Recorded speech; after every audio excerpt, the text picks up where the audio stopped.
एक छोटे से कस्बे में एक साधारण लेकिन प्यार भरा घर था।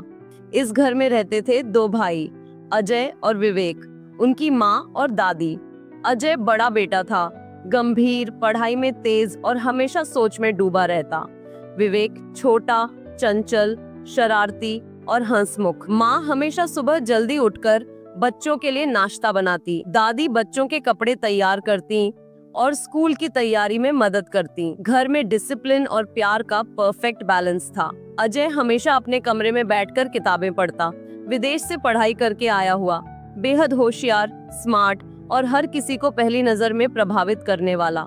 लड़कियां अक्सर कहती, काश अजय जैसा पति हमें मिल जाए, मगर अजय की जिंदगी में एक अजीब सी खामोशी थी। उम्र हो चली थी, लेकिन शादी के नाम पर जैसे उसके चेहरे पर अंधेरा छा जाता। जब भी उसके माता पिता कहते, बेटा अब तो तुम्हें भी घर बसाना चाहिए, विवेक भी अब जवान हो रहा है, अजय बस एक ही जवाब देता, मैं शादी नहीं करूंगा माँ, अभी मेरा मन नहीं है, शादी करना कोई जरूरी तो नहीं। उसके भीतर डर था, अगर मैं शादी करूं और जिम्मेदारी सही से निभा न पाऊं तो। विवेक, अजय का छोटा भाई, अजय से बिल्कुल उलट, खुश मिजाज, मस्त मौला और अपने माता पिता का लाडला।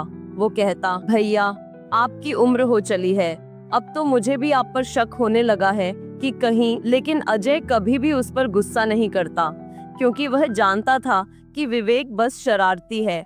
माँ अक्सर रोते हुए कहती, हे भगवान, ऐसा बेटा किस काम का जो अपना घर परिवार ही न बसाना चाहे। अजय अगर शादी कर लेता तो मुझे भी चैन मिलता। पिता भी कई रिश्तों की तस्वीरें लाते, लेकिन अजय ने कभी किसी तस्वीर को हाथ तक नहीं लगाया। आखिरकार थक हार कर उन्होंने छोटे बेटे विवेक की शादी कर दी। विवेक की शादी संध्या से हुई। बहू संध्या घर आई। संध्या सरल, पढ़ी लिखी और समझदार लड़की थी। घर में उसकी एंट्री से रौनक बढ़ गई। संध्या ने आते ही घर का माहौल बदल दिया। उसकी मुस्कान, उसकी बातें सब पर जादू कर देती थी। कुछ सालों में दोनों के दो प्यारे बच्चे हुए, आयुष और अन्वी। घर खुशियों से भर गया। हर सुबह बच्चों की हंसी, खेल कूद और पढ़ाई का शोर। माँ ने पहली बार महसूस किया कि उनके आंगन में सचमुच खुशियां उतर आई हैं।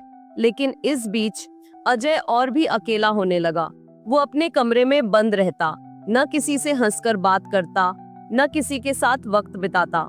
अजय अपनी नौकरी और किताबों में व्यस्त रहता, लेकिन उसकी आंखें हमेशा बच्चों पर रहती। एक दिन विवेक और संध्या किसी रिश्तेदार की शादी से लौट रहे थे। रास्ते में उनकी कार एक ट्रक से टकरा गई। टक्कर इतनी जोरदार थी कि दोनों की तुरंत मौत हो गई। खबर घर पहुंचते ही सबका दिल थम गया।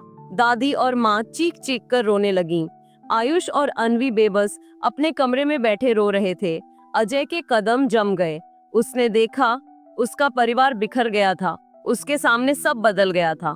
रात भर अजय ने बच्चों को अपने पास रखा, आंखों में आंसू, लेकिन दिल में ठान लिया, अब इन बच्चों की जिम्मेदारी मेरी है। मैं उनका पिता भी हूँ, माता भी। मैं सब कुछ करूंगा, पर इन बच्चों को कभी अनाथ नहीं होने दूंगा। अजय, जिसने कभी शादी न करने की कसम खाई थी, अब उसके सामने दो मासूम बच्चों की जिम्मेदारी थी।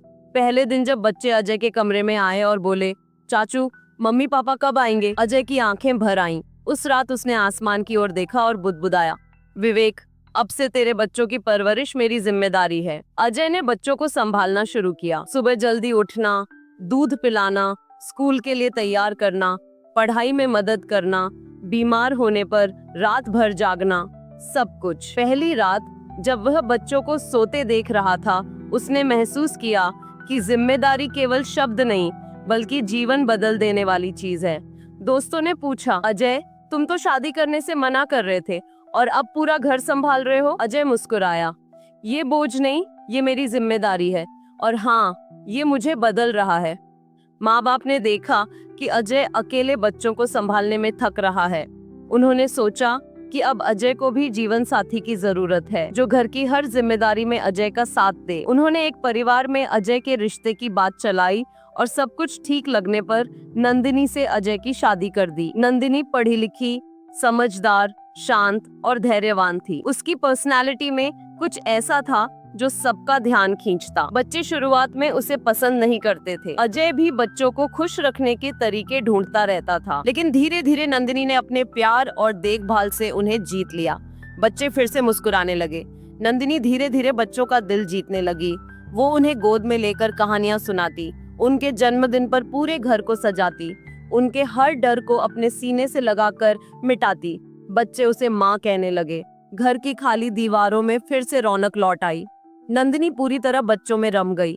लेकिन एक शाम दादी ने देखा कि नंदिनी के बैग में कुछ अजीब सामान था, कुछ दवाइयाँ और कुछ फाइलें। दादी का मन आश्चर्य और शक से भर गया। उनका दिल धक से रह गया। उन्होंने खुद से कहा, ये बहू क्या सच में इतनी परफेक्ट है, या ये सब दिखावा है? क्या ये सच में वैसी है जैसी दिखती है, या कोई बड़ा राज छुपा रही है? तो दोस्तों, नंदिनी का राज जानने के लिए इंतजार करें कहानी के पार्ट 2 का। लेकिन उससे पहले please like and share this video, और आप मुझे अपनी राय कमेंट बॉक्स में जरूर बताएं, और मेरे चैनल को सब्सक्राइब करना ना भूलें। धन्यवाद।